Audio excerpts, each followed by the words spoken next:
Merci Seigneur. Merci pour ta sainte. Merci pour ta miséricorde.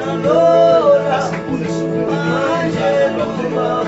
Ils sont endormis comme des cadavres de Fataka, Seigneur. Nos cœurs sont disposés à recevoir quelque chose de ta part. Laisse que ton esprit, Seigneur, m'ouvre à ces lieux. Tout esprit qui ne confesse pas le nom de Jésus soit chassé, jeté dans l'île de ta vie. Étends ta main puissante, Seigneur. Enseigne-nous, oriente-nous, Seigneur, à marcher selon tes voies. Oriente-nous, Seigneur, à marcher à la crainte de ton nom. Au nom puissant de notre Seigneur Jésus-Christ. Nous avons ainsi prié. Amen. Amen. Amen. Gloire à Dieu. Nous sommes reconnaissants de la présence et à cause de la mission. C'est pourquoi David disait, je suis dans la joie quand on me dit, allons dans la maison de l'Éternel. Bien-aimé, Dieu n'a pas besoin de voir 1000 personnes pour qu'il puisse agir. Sa parole nous dit, là où 2 ou 3 sont assemblés à mon nom, je suis au milieu d'eux. J'ai toujours l'habitude de dire, l'Éternel ne regarde pas la multitude des gens, mais il regarde le cœur. Propose à la 2 personnes, mais vos cœurs sont disposés, ça peut attirer la gloire. Mais vous pouvez être 1000 personnes, 100 personnes. Au moment où vous n'êtes pas disposé, la gloire de l'Éternel ne descendra jamais. Amen. Merci.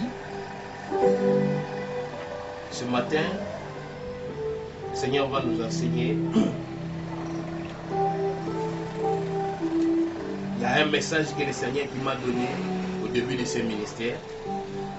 C'est ce que nous allons partager aujourd'hui. Et ce verset, ça peut nous aider et ça peut aussi aider beaucoup de personnes qui sont en train de traverser les mêmes situations. Peut-être que ceux qui nous ont précédés. Nous allons lire dans le livre des Juges, le 2e verset.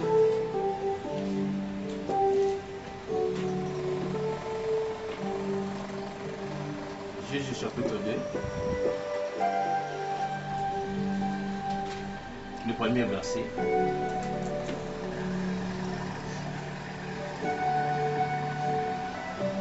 Vous y êtes? J'aimerais voir vos Bibles d'abord. Merci. Ceux qui n'en ont pas prochainement, j'aimerais que vous puissiez avoir vos Bibles. Nous sommes comme les étudiants dans une université. Chacun de nous doit avoir un bloc de notes pour noter, un syllabus pour lire, ça peut nous aider. Juge chapitre 1er, plutôt Juge chapitre 2, le 1er verset. Nous lisons notre chef.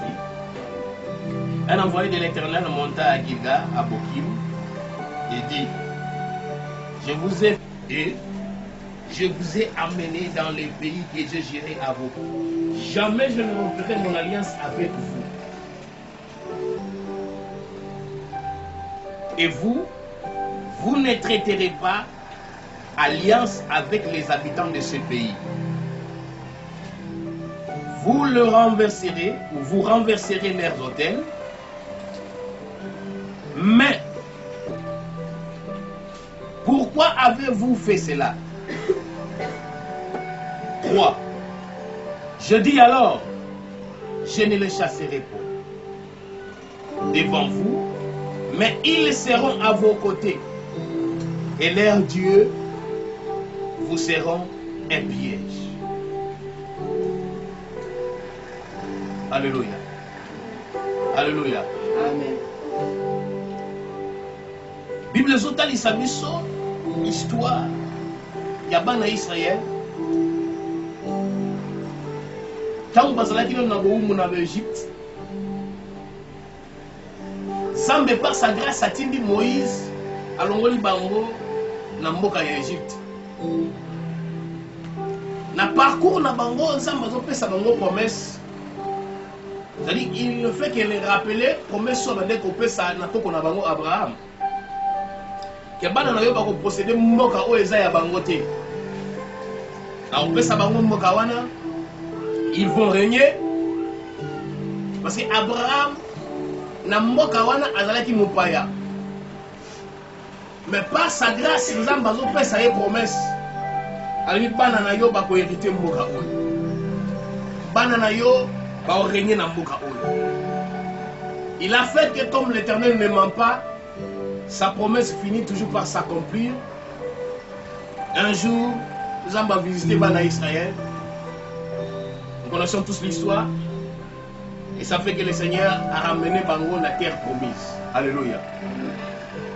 Dès qu'ils sont arrivés à la terre promise, Zamba bandi ko benda bango matoi. Babi na bango na mboka o bokomi. Bomoni bato bafani na mboka oyo. Ils ont l'air Dieu. Ça dit bango ba adoraka mingi babikeko. Ba adoraka ba moi. Ba adoraka ba mai. Ba adoraka ba montagne. Ba adoraka toutes sortes ya ba statues représentées. Mais bino lokola boye na mboka oyo. Lokola bino boza bana nanga. Vous allez propriété nanga parce que Israël était la propriété de Dieu. Ali quant à vous, vous ne traiterez pas alliance na bati ya mboka oyo. Ce que vous allez faire, vous allez renverser banzambe na bango. Pour détruire ba statue na bango. Tout ce qui leur appartient au bassin la rabakilt na bango. Et l'autre bino boko sala ezali nini pour renverser ya. Et Bible lobby malgré que les promesses au Samba Pesaki Bango, au lieu d'observer, de mettre en pratique tous les commandements que le Seigneur les a recommandés, Bana Israël étant commis dans Moka. Ils se sont détournés dans le voyage. Babandi na bango, pour adorer, babikeko, babandi na bango, pour sambe la banzambe wana ya bamoy, bakoti na bango, na même lignée que babita ya mboka oyo bakutaki wana. C'est ainsi que la colère de l'Éternel s'est enflammée. Aye kotinde la bango ange ya nzambe. Aye lisiko koyebisa bango makambo toti kotanga. Alors bien avant, je vous ai dit, où je vous ai fait monter hors de l'Égypte, et je vous ai amené dans le pays que je jurais à vos pères de vous le donner. Et je dis jamais, je ne romprai mon alliance avec vous. Le Seigneur ne fait que rappeler le peuple naïe que d'ailleurs j'ai traité une alliance avec vos ancêtres, pardon. Comme j'ai traité cette alliance avec vos ancêtres, je ne suis pas un homme pour se repentir. Serviteur nanga, je ne romprai jamais cette alliance. Mais si vous voulez que cette alliance puisse résister, vous direz, vous aussi, vous avez une part de choses. Par la les amis, pour traiter alliance na banzambe wana. Curieusement, bana Israël à cause de la désobéissance. Alliance na banzambe wana. C'est pourquoi nzambe ati alliance alobi lokola boboyi koyoka makambo nga na albaki na bino. Te boko sala alliance na bango te. Boko renverser banzambe na bango. Mais bino botiki banzambe na bango jusqu'à présent. Et puis bobandi ko adorer ya. Ngai nzambe. Ne croyez pas que ngai nzambe na koya na ya ko renverser. Ne croyez pas que ngai nzambe na koya na ya ko détruire yango. Mais, ils seront un piège. Alléluia. Alléluia. Ils seront un piège pour vous. Et c'est pourquoi, banzambe wana ya bikeko bakomaki piège pour na Israël. Même na ère ya Eli, ils ont empêché la vérité ya koyeba que vrai Dieu est nzambe ya Israël. Pourquoi? Nzambe abandonnaki bango parce que nzambe apesaki bango ordre. pour renverser, ils n'ont pas pu pour renverser. Voilà pourquoi Nzambe na bonzambe na ye. Chaque fois s'il veut utiliser quelqu'un, chaque fois ce qui Nzambe alingi apona mutu atelemisa mutu mboko pour orienter peuple na ye. Nzambe azalaka na besoin eloko liboso. Ndenge ndeko na biso topesa requête awa. Il faut Nzambe appliser mutu wana premièrement. Il faut Nzambe asala esoko se mutu wana akomba mesure ya ko renverser ba die nyonso eza tout autour na ye. Ba die eza nini? Eza eloko nyonso mutu azo ko admirer. Eza eloko nyonso mutu azo adorer. Nzambe kokozala papa na yo. Nzambe kokozala mama na yo. Nzambe kokozala mwasi no kokozala bana na yo. Nzambe kokozala mbongo no oza nango. Nzambe kokozala beauté na yo oza nango. Nzambe kokozala mobali na yo. Nzambe kokozala eloko moko songolo pakala oyo yo tielaka motema no mingi. Tant que oza attaché de loko wana, ori jamais komona loboko na Nzambe. Nzambe aza na besoin na yo, aza na besoin na nga pour ko utiliser biso. Bien aimé, tant que Nzambe azoloba cette évangile, cette bonne nouvelle du royaume sera prêchée partout dans le monde entier pour servir de témoignage. Enfin viendra la fin. On a pour annoncer na batu bonne nouvelle wana. Qu'on a besoin de nous na yo, a besoin de nous. Pour que à quoi conseil la banzoto na biso, et sengeli ba o nyonso eza idole. Oui, so pour empêcher Nzamba ko agir na kati na biso eza la renverser. Vous allez vous rendre compte quand dans le même livre ya Juge oyo. Dans Nzamba aye kokutana na Gédéon. Et l'autre liboso Nzamba zo yebise nini? Renverser hôtel ya tata na yo. Pourquoi il fallait que je dois renverser hôtel ya papa na ye? Parce que papa na ye azalaki prêtre ya Maria. Na kati ya ndaku na bango bazalaki na hôtel o bato bande koya ko adorer. Et si ka oyo eloko moko ezali ezo remplacer Nzambe et puis ça Nzambe kanda. C'est pourquoi la Bible nous dit notre Dieu est un Dieu jaloux. Pas après sa gloire ne na mototé, puis honneur ne pas na mototé. Alors, il faut renverser l'hôtel na bango. Tant que pour renverser, il y a un tenga pensa mais la part na biloté. Parce que dans la vie, il y a deux parts, la part de Dieu et la part des hommes. Dieu peut faire sa part, mais si quand sous part na biso ba tout ça la part na biso. Tant que tu sali part na bisoté, même si ba promesse au Nzamba pesa, attends Nzamba on a 2020 on yo ko voyager, yo na 2020 on ko ba président de la République. Tant que tu ne feras pas ta part, 2020 tu vas aller pour ça le quanaté. C'est pourquoi battre belé ba misa le Nzamba le ko le kota. Ba pesa ka prophétie ba ba na né oyo. Nzamba on sala ngelo ko songolo pakala mais c'est réalisé que pourquoi? Est-ce que as-tu fait ta part? Parce qu'il y a la part de Dieu, il y a aussi la part des hommes. La part des hommes, c'est d'obéir à la voix du Seigneur. Sans maloba na yoni. Renverse ba hôtel o eza na kati na yo. Hôtel ya aine eza kati na yo. Hôtel ya lokuté eza kati na yo. Hôtel ya kidumbe eza kati na yo. Hôtel ya kimoyibe eza kati na yo. Hôtel ya songi eza kati na yo. Est-ce que tu les as déjà renversés? Vous avez besoin de Nzamba se manifester kati na yo. Non. Tant que l'hôtel ou les autres résister dans la carte de la biso, il faut empêcher gloire et ensemble et ça la nuit et c'est manifesté. Beaucoup de serviteurs de Dieu, gloire à Nzambe banda qu'on se manifester kadina ba. Mais dès que balati orgueil, gloire à Nzambe longwe, abandi ko opérer na bonzoto. Lui il croit que ça gloire à Nzambe nous opérer sur la kadina. Non. L'orgueil empêche Dieu d'agir dans un homme. C'est pourquoi la Bible dit Dieu fait grâce aux humbles, mais il résiste à qui? Aux orgueilleux. Le long de l'église, il faut former des orgueilleux. Même pasteur naïe, même mentor naïe, allo bané loko, n'appelle un élo banza. Gloire à Dieu, on est élo banza. Mais non, il y a bisayo. Tant que Christ a dit non, mon kili, les disciples ne pouvaient pas œuvrer. Pourquoi? Le maître était là. Non, rappelez-le comme encore. Tant que Elias a dit que Élisée n'avait pas le pouvoir de repartager Maï. Pourquoi? C'est lui qui avait le manteau à la vie. On est là quand on ne disconvient pas. Mais c'est là c'est la place où ça va au church, c'est là que ça va se manifester. Église, et ça sous la puissance. Pourquoi? Trop de dieux, trop d'hôtels. On n'a pas le temps pour renverser. C'est pourquoi nous devons faire un effort et aussi un brisement spirituel.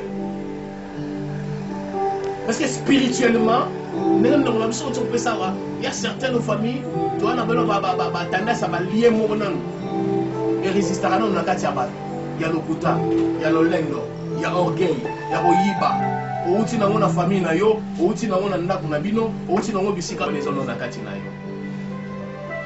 Pour que nzamba ko kosalela yo, il faut nini? Pour la prise. Samba zo yebisa bango. Ngai pe nzambe na kobenga na biloko wana liboso na bino te. Bien aimé, lelo na kati ya mokili. Tozo mona biso nyoso makambo ezosalema. Batu bakomi kobala na mwa mobali na mobali babalani. Mwasi na mwasi babalani. Muntu na nyama babalani. C'était des choses où il y a tiraki colère ya nzambe na ère ya Sodome na Gomorrhe. Vous allez vous rendre compte tant que ba ange ba yena ndako ya Lot. Et quand les gens de Sodome ont compris que Lot sa yambi ba paya. Puis le lobby ba yé ko menacer Lot. Bimisi la biso ba mibali wana. Toza na besoin de loto la na bango. L'autre c'est ici bango non. J'ai encore dans ma maison deux jeunes filles qui n'ont pas connu des hommes. La paix Sabino bango ba le bitié. Regarde cet étranger. Il vient de loin. Maintenant, il veut nous faire la morale. C'était ces choses que Yatira qui kanayata. Ça fait l'élo makamuto kuta ngona moki. Et là quand makambo Bible il y a rien de nouveau sous le soleil. Ba makambo et salama na tango kanyangi bando salama sur na tango na biso. L'autre fois na utaki musala nzoya ozonga na kutana na bandeko moko na kata taxi bana moko mibale ya mike ba traverser biso na mona ye bana basi na oki ndeko na chauffeur azo seka la bi ça be bana pena ba oki ndika na bobe ba boye de petits garçons ba komi ba pédé nzamba sali yo na bonzambe na ye ozala mobali ozala mwasi yo lingo corriger nzamba. Ce sont des choses où on a essayé de beaucoup d'années. Il y a un moment malgré vos vannes, vous allez renverser l'air. De Bonanga, Nakata Mukilo Toza Papaya. Zamba Tiemso Nakata Mukilo Oyo. A Tiemso Nakata Mukilo non pas tous s'adapter dans Nenge Mukilo ils ont marché. Mais Biso Bit na Biso Zali, il y a qu'à renverser Baïdol na Bango. Il y a qu'à chasser Badien na Bango. Pour établir vérité. Monde entier et reconnaître qu'il y a un seul Dieu qui a créé le ciel et la terre. C'est lui l'ami Dieu que nous avons. Mais tant que tu as les yangote, sans bébé, tu as la part et ce genre de choses. Et tu as la locola piège dans la voilà pourquoi, à cause, il y a beaucoup qui renverser Dieu pour chasser pour renverser l'hôtel là-bas plutôt pour chasser le monde il le vend contre la tourment. L'autre fois on a vu monter comme un niveau il y a pour créer virus pas pour mamuti. Au vandi à continuer la bonne bango va créer virus. Pour pas pour mamuti.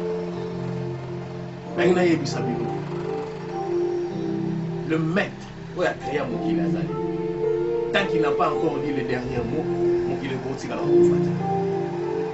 tant qu'il a encore le souffle de vie, il y a bao yaye bao lukaye. Tant qu'il a une mission dans yo, peu importe va fouiller pour frapper dans mon. C'est pourquoi David n'a pas dit que 1000 tombent à mon côté, 10 000 à ma droite, je ne serai jamais à terre. Pourquoi? Christ a pas posé à bien pour la mal. Mes problèmes sont anonymes. Hôtel où ils ont renversé. Ça là mon idée. banzambo zamba bakino bengana bango sala bango nini bengana bango. Pour clôturer, sautez la Bible dans 2 Chroniques chapitre 7, le verset 14e. La Bible nous dit, si mon peuple qui est invoqué mon nom, s'humilie, prie et cherche ma face, je les ressourcerai du ciel. Bien aimé, ce qui te ressemble, to sangala lokola mutu moko, to sambela nzambe, to bondela ye, to lukaina mutema mobimba. Peu importe, makambo diable ça nango besoin au sein de mokili, cela n'aura pas lié. Pourquoi? Ma prière na biso et la capacité ya courage. J'aime ce que la Bible nous dit. Elle me dit le ministère de député agit déjà. Mais il y a quelque chose qui les retient. Qu'est-ce qui les retient? J'aime toujours retourner dans le verset. Dans le livre, il y a Apocalypse chapitre 6, verset 6. Alors, dit, et si ka oyo okuta huile, et si ka okuta vin possible matin. Bien aimé, tant que sur la terre, il y a encore le sang de Jésus. Ils ont gagné grâce, ils ont gagné miséricorde. Ata diable a sali dernier pour eux possible matin. Tant que l'esprit de Dieu est en nous katina mon kilo, ata sali nyoso, il est possible matin. Ce que nous devons faire, c'est quoi? À tout moment, nous repartir. Garder nos robes propres. Garder nos robes blanches. Afin que les jours où époux à Bouya, à Bouya, nous sommes après, tout matin, tout le monde là. Tant qu'on vous a attend qu'on renverse, Dieu oyo baza, pembeni na yote, pour chasser bango pembeni na yote, l'okoute zo demere kaka, qui nous maison demere kaka, pour soin les zo demere kaka, ko yi les zo demere kaka, ko poma